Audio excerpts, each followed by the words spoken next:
മധ്യപ്രദേശിൽ വിജയകരമായ പദ്ധതികൾ നടപ്പിലാക്കിയതിനെക്കുറിച്ച് അവർ പഠിച്ചുകൊണ്ടിരിക്കുകയാണ്. അതോടൊപ്പം തന്നെ ഫരീദാബാദ് കോർപ്പറേഷനിൽ ഇപ്പോൾ അവിടുത്തെ മേയറുടെ അധ്യക്ഷതയിൽ മീറ്റിംഗ് നടക്കുകയാണ്. അതിലും തിരുവനന്തപുരം കോർപ്പറേഷനിൽ പോയ 6 കൗൺസിലർമാരുണ്ട്. അപ്പോൾ ഇപ്പോൾ ഗോവയിൽ വിജയകരമായ വേസ്റ്റ് മാനേജ്മെൻറ്റ് നടത്തുന്ന ഒരു കോർപ്പറേഷനാണ്. അവിടെ പോയിട്ടുണ്ട് നമ്മുടെ ഇവിടെ നിന്നുള്ള കൗൺസിലർമാർ. അപ്പോൾ അതിനുശേഷം ഏതൊക്കെ പദ്ധതികൾ തിരുവനന്തപുരത്ത് നടപ്പിലാക്കാൻ സാധിക്കുമെന്ന് വിലയിരുത്തിയതിന് ശേഷം ഞങ്ങൾ കൺസേൺഡ് മിനിസ്ട്രികളിൽ ബന്ധപ്പെട്ട് നമുക്ക് ആ പദ്ധതി നടപ്പിലാക്കാൻ വേണ്ടി ബഹുമാനപ്പെട്ട പ്രധാനമന്ത്രിയുടെ സഹായം ഉണ്ടാകും. ഇതുവരെയും കേരളത്തിൽ ഇത്തരത്തിലൊരു ഇടപെടൽ നടന്നിട്ടില്ല. ഇതുവരെയും കേരളത്തിൽ ഭരണരംഗത്ത് നടന്നിട്ടില്ലാത്ത തരത്തിലുള്ള ഒരു ഇടപെടലാണ് ഏറ്റവും അടിസ്ഥാന തലത്തിൽ നടന്നിട്ടുള്ളത്. അതായത് പഞ്ചായത്ത് മുനിസിപ്പൽ പ്രതിനിധികളെയും കോർപ്പറേഷൻ കൗൺസിലർമാരെയും ഒരു പ്രധാനമന്ത്രി നേരിട്ട് സംസാരിക്കുക. അതോടൊപ്പം തന്നെ സംസാരിക്കുക എന്ന് പറഞ്ഞാൽ ഭരണപരമായ കാര്യങ്ങളെക്കുറിച്ച് ഇത്രയും നേരം സംസാരിക്കുക. അതിനുശേഷം പ്രധാനമന്ത്രി തന്നെ ഇടപെട്ട് ഈ ജനപ്രതിനിധികളൊക്കെ തന്നെ വിവിധ കോർപ്പറേഷനിലേക്ക് മുനിസിപ്പാലിറ്റികളിലേക്ക് അയക്കുകയാണ്. ഇപ്പോൾ 10 സംഘമായി തിരിഞ്ഞ് ഇന്ത്യയിലെ ഏറ്റവും വിജയകരമായ പദ്ധതികൾ നടപ്പിലാക്കി പോകുന്ന 10 കോർപ്പറേഷനുകളിലേക്ക് പോയിരിക്കുകയാണ് കേരളത്തിലുള്ള ജനപ്രതിനിധി. അതിൽ എല്ലാ സംഘത്തിലും തിരുവനന്തപുരം കോർപ്പറേഷനിലെ ആൾക്കാരുണ്ട്. ഇപ്പോൾ ഇന്ന് മധ്യപ്രദേശ് മുഖ്യമന്ത്രിയുമായി ഇന്ന് രാവിലെ തിരുവനന്തപുരം കോർപ്പറേഷനിലെ 3 കൗൺസിലർമാർ ഉൾപ്പെടുന്ന സംഘമാണ് കണ്ടിട്ടുള്ളത്. ഞാൻ മുഖ്യമന്ത്രി ബഹുമാനപ്പെട്ട മധ്യപ്രദേശ് മുഖ്യമന്ത്രിയുമായി ഫോണിൽ സംസാരിച്ചിരുന്നു. മധ്യപ്രദേശിൽ വിജയകരമായ പദ്ധതികൾ നടപ്പിലാക്കിയതിനെക്കുറിച്ച് അവർ പഠിച്ചുകൊണ്ടിരിക്കുകയാണ്. അതോടൊപ്പം തന്നെ ഫരീദാബാദ് കോർപ്പറേഷനിൽ ഇപ്പോൾ അവിടുത്തെ മേയറുടെ അധ്യക്ഷതയിൽ മീറ്റിംഗ് നടക്കുകയാണ്. അതിലും തിരുവനന്തപുരം കോർപ്പറേഷനിൽ പോയ 6 കൗൺസിലർമാരുണ്ട്. അപ്പോൾ ഇപ്പോൾ ഗോവയിൽ വിജയകരമായ വേസ്റ്റ് മാനേജ്മെൻറ്റ് നടത്തുന്ന ഒരു കോർപ്പറേഷനാണ്. അവിടെ പോയിട്ടുണ്ട് നമ്മുടെ ഇവിടെ നിന്നുള്ള കൗൺസിലർമാർ. അപ്പോൾ ഇന്ത്യയിൽ വിജയകരമായ സൂററ്റിലുണ്ട്, വഡോദരയിലുണ്ട് വിജയകരമായ പദ്ധതികൾ നടപ്പിലാക്കിയ കോർപ്പറേഷനിലൊക്കെ തന്നെ ഇപ്പോൾ തിരുവനന്തപുരം കോർപ്പറേഷൻ നമ്മളിവിടെ സംസാരിക്കുന്ന സമയത്ത് തിരുവനന്തപുരം കോർപ്പറേഷനിലെ കൗൺസിലർമാർ സന്ദർശനം നടത്തിക്കൊണ്ടിരിക്കുകയാണ്.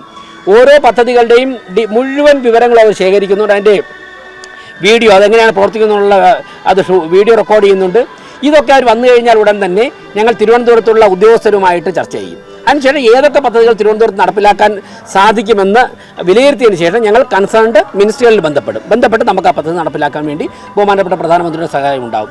ഇതുവരെയും കേരളത്തിൽ ഇത്തരത്തിലൊരു ഇടപെടൽ നടന്നിട്ടില്ല. എത്ര മണിക്കൂറായിരുന്നു മോദിയുമായിട്ടുള്ള കൂടിക്കാഴ്ച? 1.5 മുതൽ 2 മണിക്കൂർ വരെ. ഒരു 4:30 മണിക്ക് തുടങ്ങി 6:15 മണിക്കാണ് കഴിഞ്ഞത്. അതിനുശേഷം കുറച്ചു നേരം കൂടി അദ്ദേഹം ഞങ്ങളോട് സംവദിക്കാനുണ്ടായിരുന്നു പരിപാടി കഴിഞ്ഞതിന് ശേഷം. അല്ല, പ്രയോറിറ്റി നമ്മൾ വർഷങ്ങൾ കൊണ്ട് തിരുവനന്തപുരത്ത് പറയുന്നത് എന്താണ്? ഇപ്പം നിങ്ങളുടെയൊക്കെ മനസ്സിലുള്ളത് തന്നെയാണ് ഞങ്ങളുടെ മനസ്സിലുള്ളത്. വേസ്റ്റ് മാനേജ്മെൻറ്റ് നന്നായിട്ട് നടത്തണം. അതുപോലെ സ്ട്രേ ഡോഗ്സിൻ്റെ ഇഷ്യൂസ് ഉണ്ട്. പിന്നെ കുടിവെള്ള പ്രശ്നമുണ്ട്, വെള്ളക്കെട്ടുണ്ട്. ഇത്രയും പരിഹരിക്കുന്നതോടുകൂടി കണക്റ്റഡ് ആയിട്ടുള്ള കുറേ കാര്യങ്ങൾ പരിഹരിക്കും. അതിനുശേഷം നമുക്ക് അതോടൊപ്പം തന്നെ ഇപ്പോൾ കോർപ്പറേഷനിലെ നിർമ്മാണ പ്രവൃത്തി ഞാൻ പറഞ്ഞല്ലോ, ആറ്റിയാൽ പൊങ്കാലയുടെ തലേ ദിവസമാണ് പല റോഡുകൾ മുമ്പ് പണി പൂർത്തിയാക്കിക്കൊണ്ടത്. അപ്പം ഞങ്ങൾ ആദ്യം ഈ ഭരണസമിതി ചുമതലയേറ്റ് ആദ്യം തന്നെ പറഞ്ഞു പൊങ്കാലയിടാൻ വരുന്നവരുടെ വസ്ത്രങ്ങളിൽ തന്നെ ടാറ് പിടിക്കുന്ന ഒരു അവസ്ഥയുണ്ടായിരുന്നു. ഇപ്പോൾ ഞങ്ങൾ കാണാൻ വന്നത് എന്താണ്? 15-ാം തീയതിക്ക് മുമ്പ് വർക്കെല്ലാം തീർക്കണമെന്ന് പറഞ്ഞ് ഞങ്ങളുടെ സൂപ്രണ്ടിങ് എഞ്ചിനീയർ ഉൾപ്പെടെ ഞങ്ങളോടൊപ്പം ഉണ്ട്. സൂപ്രണ്ടിങ് എഞ്ചിനീയറുണ്ട്, AE ഉണ്ട്, എല്ലാവരും ഉണ്ട്. അവരൊക്കെ ഇന്ന് അവധിയാണ്, സെക്കൻഡ് സാറ്റർഡേയാണ്. ഉദ്യോഗസ്ഥന്മാരെല്ലാം വന്നിട്ടുണ്ട്. മരാമത്ത് സ്റ്റാൻഡിംഗ് കമ്മിറ്റിയാണ് നോക്കുന്നത്. അപ്പോൾ ഞങ്ങൾ 15-ാം തീയതി 14-ാം തീയതി തന്നെ അവർ ഏകദേശം എല്ലാ വർക്കും പൂർത്തിയാക്കി. ഇനി ചിലപ്പോൾ ഒരു പക്ഷേ ഇപ്പോൾ ശിവരാത്രിയൊക്കെ വരുന്നതുകൊണ്ട് 1-2 ദിവസം കൂടെ നീണ്ടുപോയേക്കും. അതുകൊണ്ട് നമുക്ക് എന്ത് ചെയ്യാൻ പറ്റി?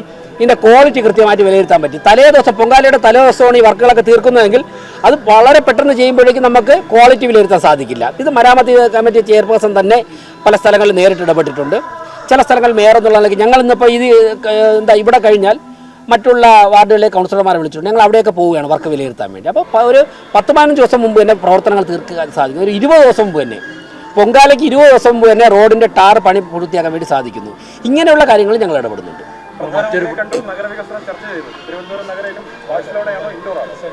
ഇന്ത്യയിലെ ഏറ്റവും മികച്ച 3 നഗരങ്ങൾ ഒന്നായിട്ട് മാറും. അതിന് എന്ത് പേര് വേണം ഇടാം. തിരുവനന്തപുരം മാതൃകയാണ് എന്ന് ഇന്ത്യയിൽ പലരും ചർച്ച ചെയ്യുന്ന അവസ്ഥയിലേക്ക് മാറും. വികസനരേഖയായിരുന്നു ആദ്യത്തെ ഒരു നടപടി. പിന്നീട് പ്രധാനമന്ത്രി നേരിട്ട് കാണുക. ഇനി അടുത്തത് കോർപ്പറേഷൻ പറഞ്ഞിരിക്കുന്നത് കോൺക്ലേവ് നടത്തുമെന്നാണ്. ഫെബ്രുവരി പകുതി. ഇനിയിപ്പോൾ അടുത്ത മാസം പൊങ്കാലയ്ക്ക് വരികയാണ്. അടുത്ത മാസം ഉണ്ടാവുമോ? അല്ല, ഞങ്ങളതിൻ്റെ തയ്യാറെടുപ്പൊക്കെ ആയി. കോൺക്ലേവിൻ്റെ തയ്യാറെടുപ്പുകളൊക്കെ ആയി.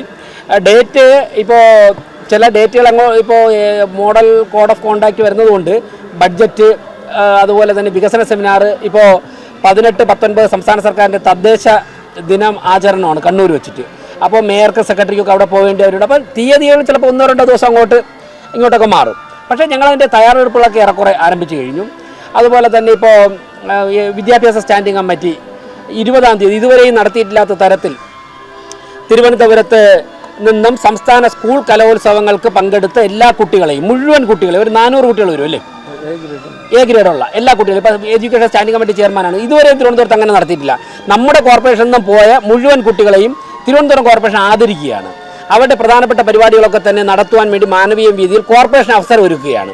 സംസ്ഥാന സർക്കാരിൻ്റെ സാംസ്കാരിക വകുപ്പുമായിട്ട് ബന്ധപ്പെട്ട് അവരുടെ കൂടെ സഹകരണത്തോടെയാണ് ചെയ്യുന്നത്. ഇത് കോർപ്പറേഷൻ ഇതുവരെയും ചെയ്തിട്ടില്ല. അപ്പോൾ അങ്ങനെയൊക്കെ വരുമ്പോഴേക്കും 1-2 ഡേറ്റ് ചിലപ്പോൾ മാറിയേക്കാം. പക്ഷേ ഞങ്ങൾ കോൺക്ലേവിൻ്റെ തയ്യാറെടുപ്പിലാണ്. ലോ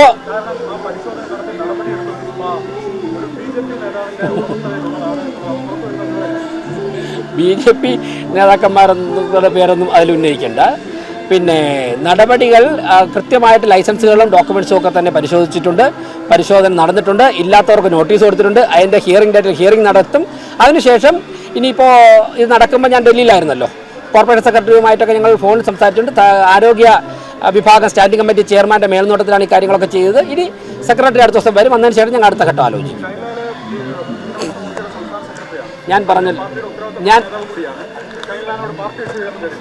ഞാൻ പറഞ്ഞല്ലോ കോർപ്പറേഷൻ നടത്തുന്ന കാര്യങ്ങളെക്കുറിച്ച് ഞാൻ കൃത്യമായിട്ട് നിങ്ങളോട് പറഞ്ഞു. ഓക്കെ, വേറെ ഞാൻ പറഞ്ഞതെല്ലാം ഉണ്ടല്ലോ. എന്താ ലൈസൻസ് ഇല്ലാത്തവരൊക്കെ ഹിയറിംഗ് നോട്ടീസ് കൊടുത്തിട്ടുണ്ട്. അടുത്ത ദിവസം ഇപ്പോൾ ഇന്നിപ്പോൾ സെക്കൻഡ് സാറ്റർഡേ, നാളെ സൺഡേ, സെക്രട്ടറി സ്ഥലത്തില്ല. ഇന്ന് വന്നതിന് ശേഷം അടുത്ത ഘട്ടം എന്താണ് എന്ന് ആലോചിക്കും. ഞങ്ങൾ പറഞ്ഞ കാര്യങ്ങൾ ഞങ്ങൾ സംസ്ഥാന വിഷയങ്ങളുമായിട്ട് ബന്ധപ്പെട്ട എന്തെങ്കിലും ചർച്ചയിൽ വന്നിട്ടുണ്ട്? അതായത് റെയിൽവേ അവഗണന, എയിംസ്, അതുപോലുള്ള എന്തെങ്കിലും ശ്രദ്ധയിൽ? തിരുവനന്തപുരം കോർപ്പറേഷൻ സംസ്ഥാനത്തിനകത്താണല്ലോ.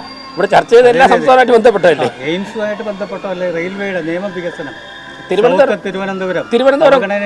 തിരുവനന്തപുരം കോർപ്പറേഷന്റെ അധികാര പരിധിയിൽ വന്ന് നടപ്പിലാക്കാൻ പറ്റുന്ന എല്ലാ കാര്യങ്ങളും, പറയാൻ പറ്റുന്ന എല്ലാ കാര്യങ്ങളും കിട്ടിയ സമയം ഉപയോഗിച്ച് പ്രയോജനപ്പെടുത്തി. ഇപ്പോൾ കേന്ദ്ര ആരോഗ്യമന്ത്രി നഡ്ഡാജിയുമായിട്ട്, നഗരവികസന വകുപ്പ് മന്ത്രി മനോഹർലാൽ ഖട്ടാരിജിയുമായിട്ടും ഒക്കെ തന്നെ സംസാരിച്ചു.